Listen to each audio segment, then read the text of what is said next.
Voilà, on est toujours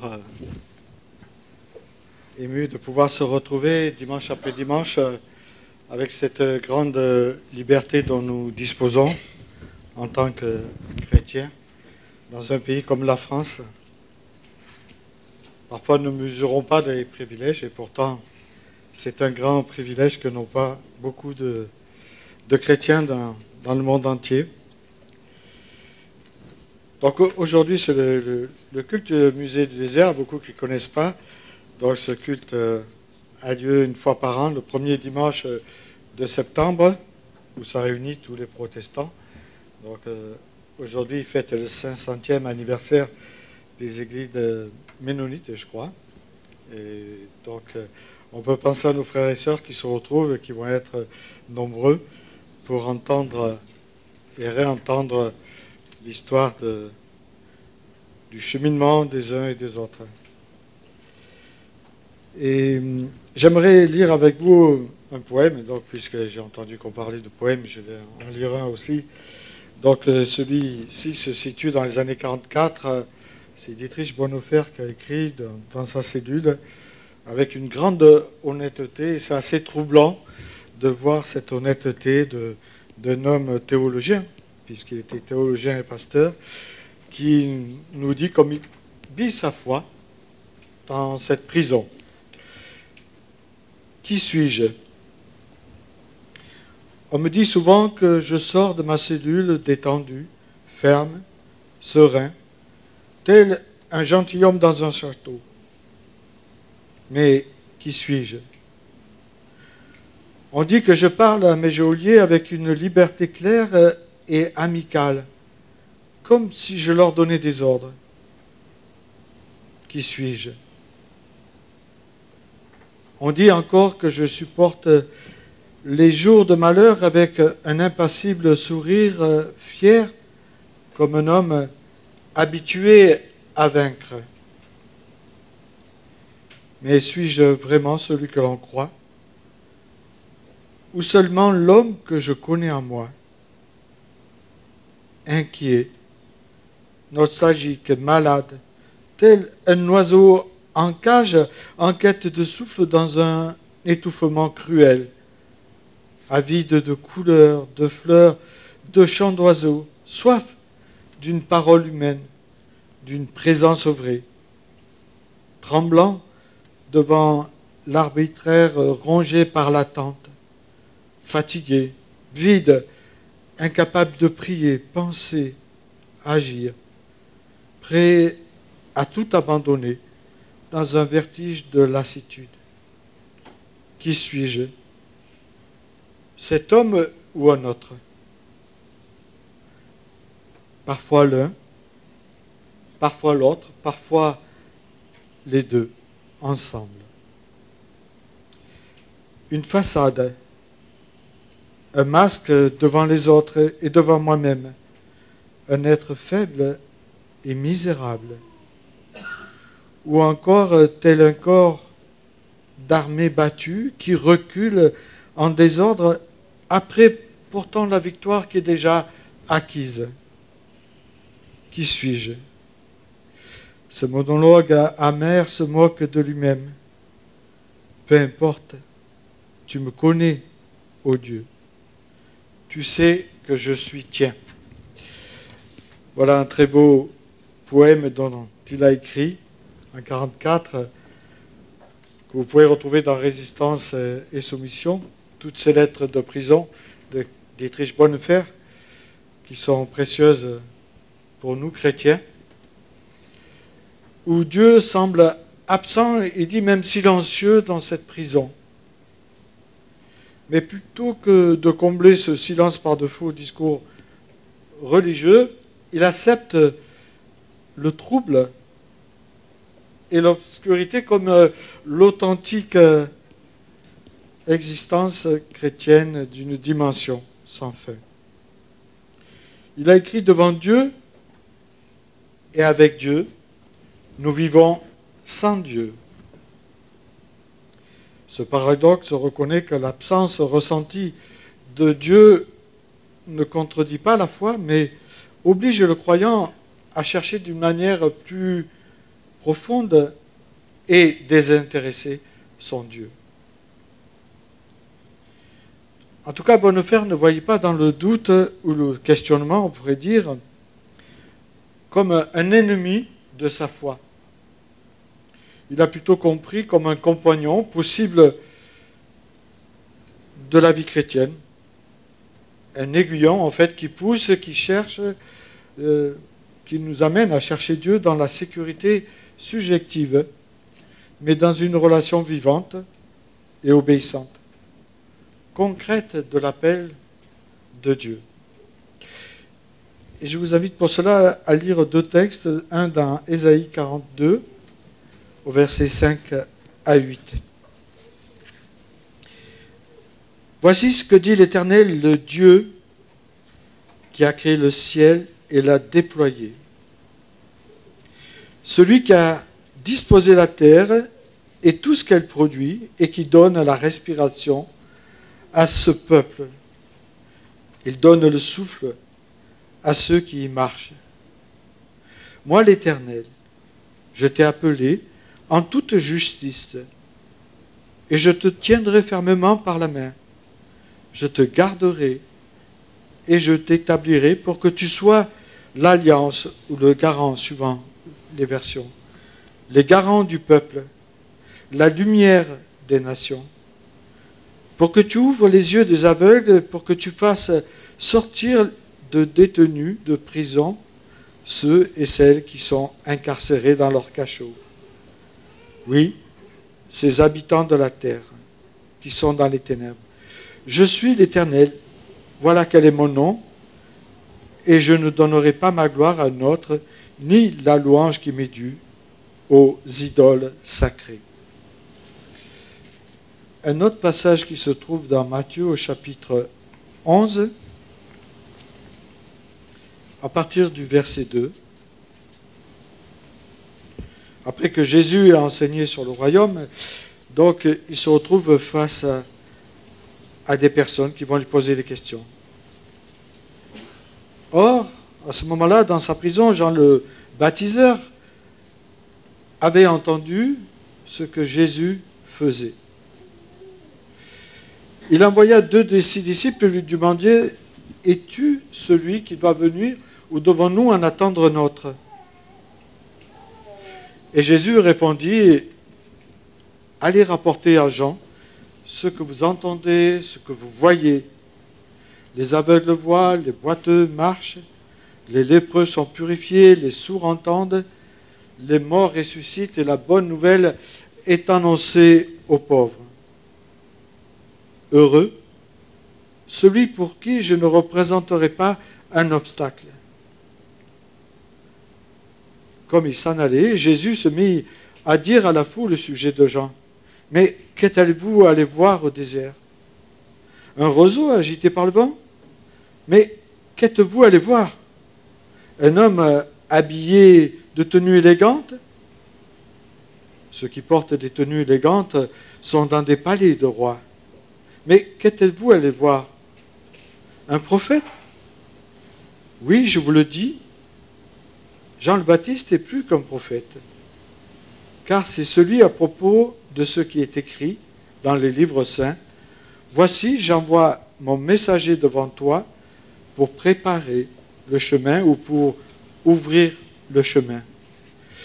Je vous le dis en vérité, parmi ceux qui sont nés de femmes, il n'y est venu personne de plus grand que Jean le Baptiste. Cependant, le plus petit dans le royaume des cieux est plus grand que lui.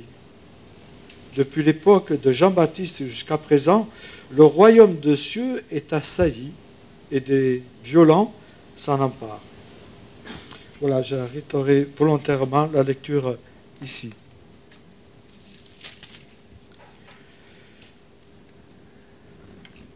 Donc l'Écriture nous rappelle que Jean le Baptiste a été emprisonné sous Hérode Antipas dans cette forteresse de Maréchon qui se trouve près de la mer Morte.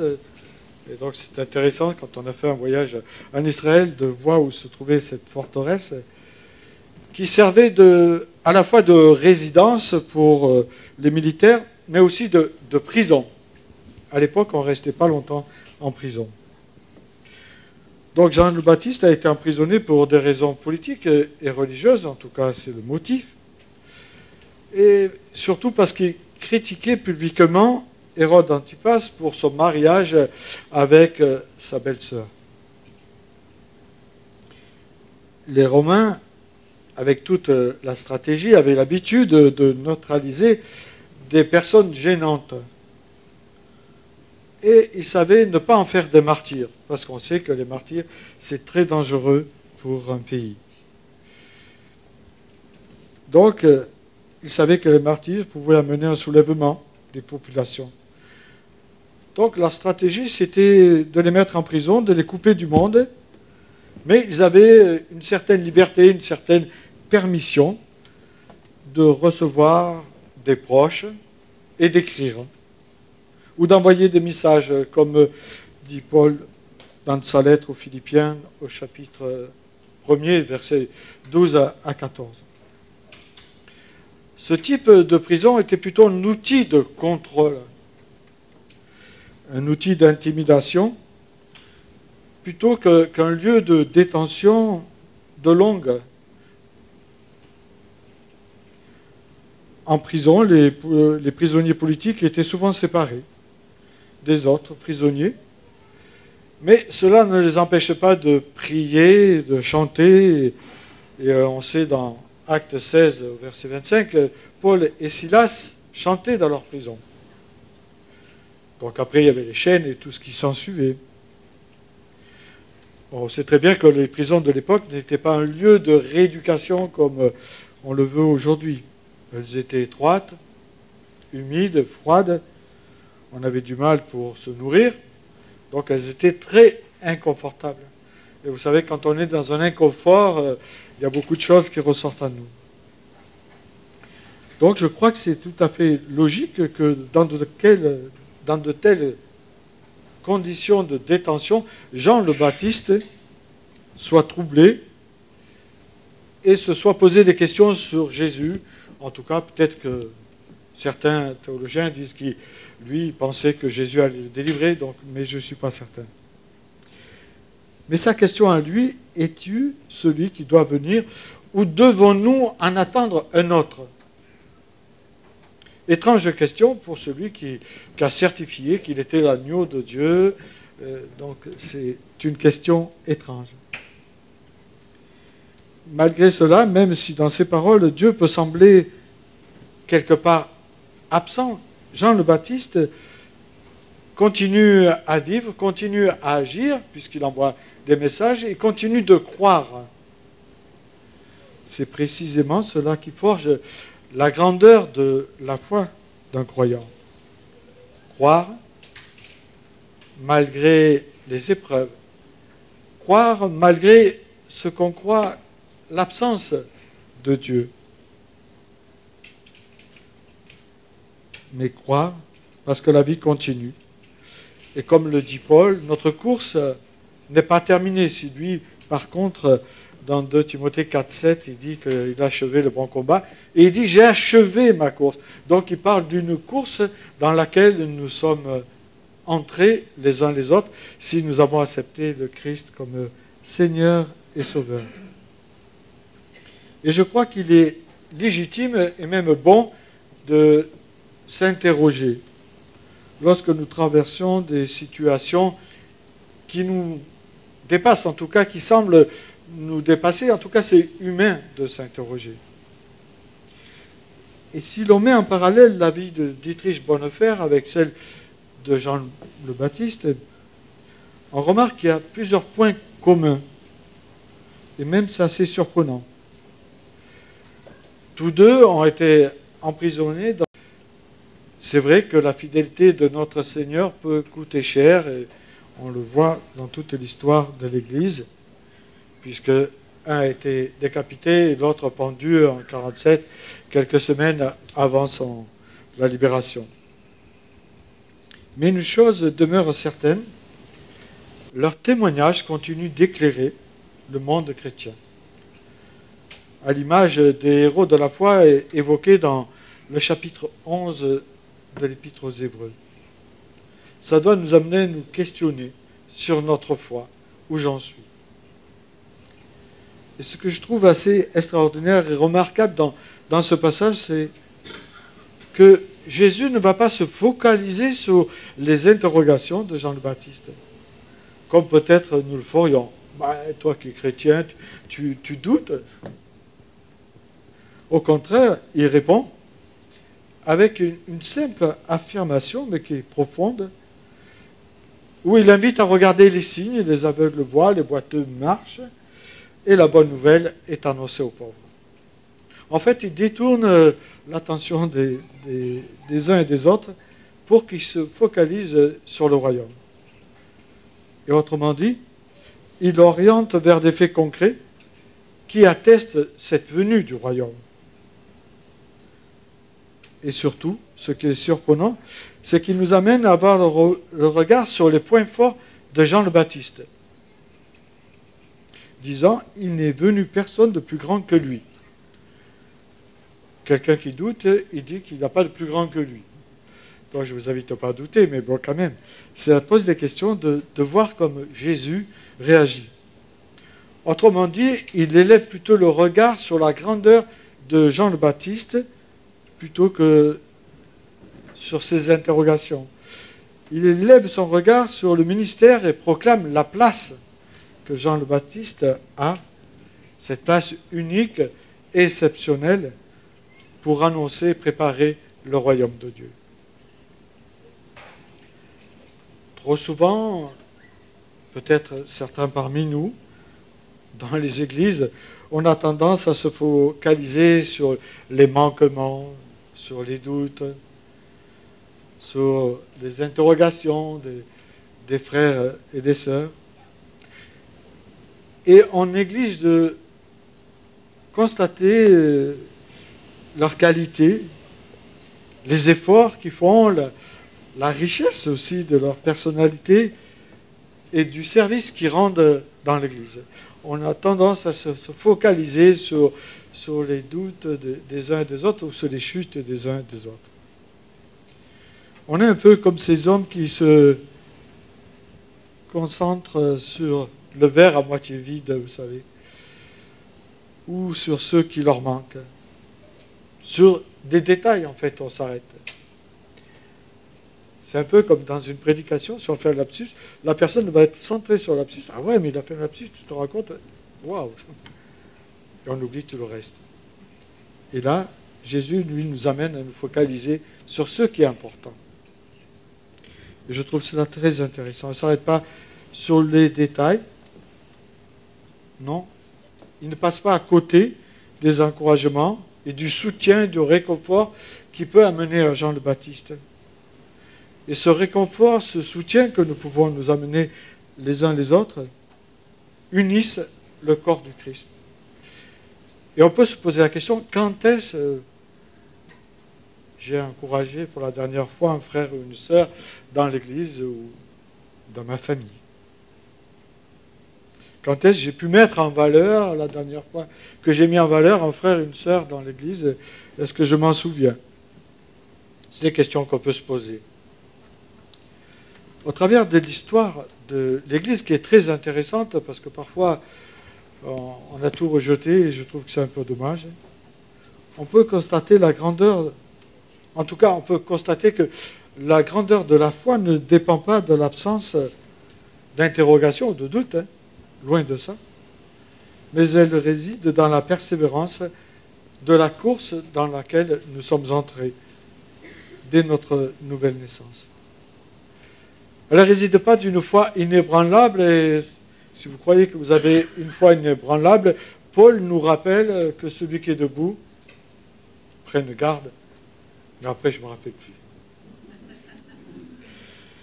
Voilà, c'est comme ça. Il n'y a pas de foi inébranlable dans l'Église. Et même un pasteur n'est pas inébranlable. Loin de là, il est comme vous. Parfois, il se pose des questions sur le monde, sur les injustices qu'on peut rencontrer. Mais Dieu, où es-tu dans tout cela? Pourquoi tu ne réagis pas? Il est temps que tu réagisses. Jamais on n'a vu autant d'horreur dans ce monde. Et on attend son retour. Avec patience. parce qu'on ne sait pas le jour de son retour. Hein. Ça, je vous l'assure. À moins que vous ayez une relation plus forte que Jésus-Christ. Mais bon, il y en a qui disent l'heure et le jour. Donc, chapeau. On raconte de tout dans les milieux chrétiens. On sait que le doute sincère n'est pas méprisé, loin de là, par Dieu et dans l'Écriture. Mais je crois plutôt qu'il devient pour chacun de nous l'occasion d'approfondir notre foi, de mieux discerner les plans de Dieu pour nous. Il nous amène à chercher des réponses aussi. Vous savez, la foi n'est pas une certitude facile, mais une confiance qui plutôt subsiste, même quand tout semble s'effondrer autour de nous. Jean le Baptiste, tout comme Dietrich Bonhoeffer, montre que la force de l'engagement moral, de l'engagement spirituel, n'exige pas l'absence de questionnement, de doute. Donc nous avons le droit de nous questionner, nous-mêmes ou même Dieu. Le doute et le questionnement font partie de notre humanité. Comme l'ombre accompagne la lumière, elle est inséparable, la lumière et l'ombre. Moi, j'aimais bien regarder Lucky Luke. Vous savez, Lucky Luke, il y avait un passage de Lucky Luke où il y a son ombre qui est prêt à sortir le revolver, et lui, il l'a déjà sorti. Mais le doute, c'est ça. Avant qu'on y pense, il nous précède, malheureusement. Surtout dans les moments compliqués, dans les moments où on a des difficultés, il se glisse là, doucement, discret, mais bien réel. Il nous rappelle que nous sommes, ce doute, pas des machines dépourvues de sentiments, d'émotions, heureusement. Mais nous sommes des êtres sensibles appelés à avancer malgré des incertitudes que nous pouvons rencontrer ou avoir dans la vie de tous les jours. En tout cas, c'est dans cette fragilité que Dieu nous rencontre. Dans ce balancement entre peur parfois et espérance que nous pouvons avoir, c'est là que notre foi peut continuer de grandir, continuer d'être éclairée par l'Écriture ou par Dieu. Je dirais même qu'elle peut mener à une foi encore plus profonde, ces doutes que nous pouvons avoir, car elle nous oblige à réfléchir et à prier pour tenter d'avoir des réponses. Parfois on en a, parfois on n'en a pas, et il faut accepter cela. Et si vous avez l'occasion de lire les lettres de Dietrich Bonhoeffer, quand il est en prison, vous constaterez qu'il exprime ses interrogations, mais qu'il reste fidèle au Seigneur. Ce qui montre que le doute n'a rien d'ôté à sa sainteté et on pourrait dire à la sanctification. Jésus lui-même ne s'est pas arrêté à la critique ou à critiquer Jean le Baptiste parce qu'il était dans l'interrogation. Mais avec toute sa pédagogie divine, il a mis en valeur la fidélité, la mission unique qu'il avait confiée à Jean le Baptiste. Mission qu'il nous a confiée à nous aussi. Il ne faut pas l'oublier, ce n'est pas fait pour Jean le Baptiste d'annoncer l'évangile. C'est notre mission première de proclamer la gloire de Dieu. Et nous l'avons chanté. Alors je dirais, n'oublions pas, la foi n'est pas l'absence de pourquoi ou de doute, mais elle consiste à avancer avec persévérance, malgré nos interrogations, malgré nos incertitudes que nous pouvons avoir. Je vous invite à prier.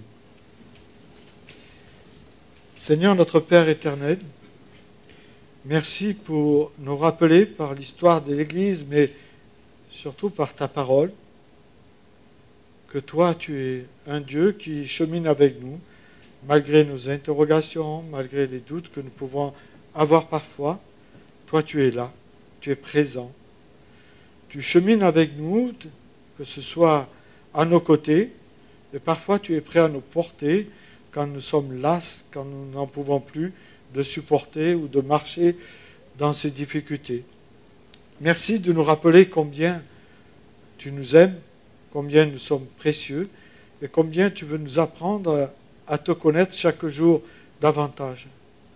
Donne-nous, Seigneur, de voir dans notre frère, dans notre sœur, les dons, les qualités que tu lui as accordées, que tu lui as offertes, plutôt que les défauts. Et apprends-nous à encourager, plutôt qu'à décourager par des paroles qui ne viennent pas souvent de toi, mais de l'adversaire. Aide-nous, Seigneur, à chasser tout ce qui n'est pas à ta gloire dans notre vie pour te ressembler, Jésus. Entends-nous. Amen.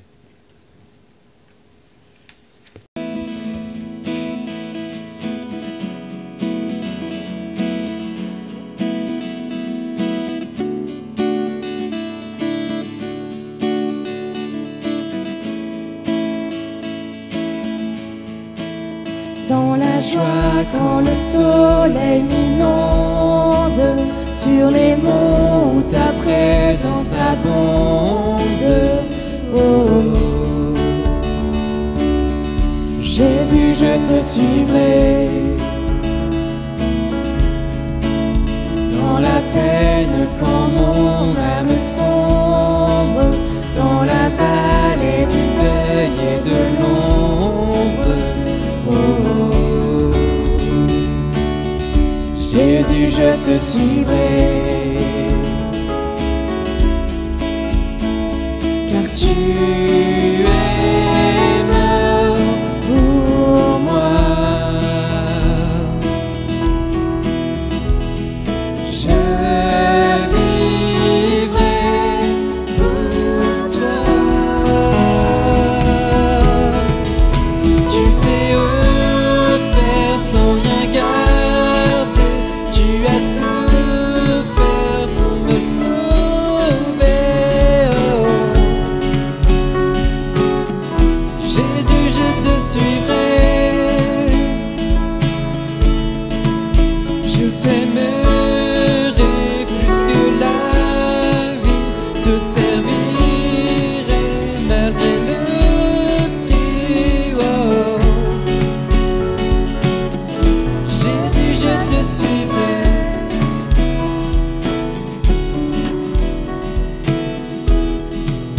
Confiant quand ma foi est profonde, dans le doute quand ma paix semble fondre. Oh, Jésus, je te suivrai, car tu es mort pour moi. Je vivrai pour toi. Tu t'es offert sans rien garder, tu as souffert pour me sauver. Oh, Jésus, je te suivrai,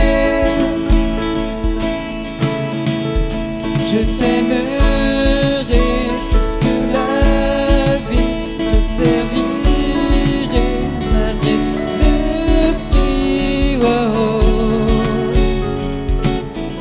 Jésus, je te suivrai. Oh,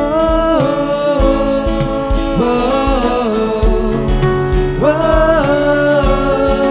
oh. Jésus, je te suivrai. Oh, oh, oh.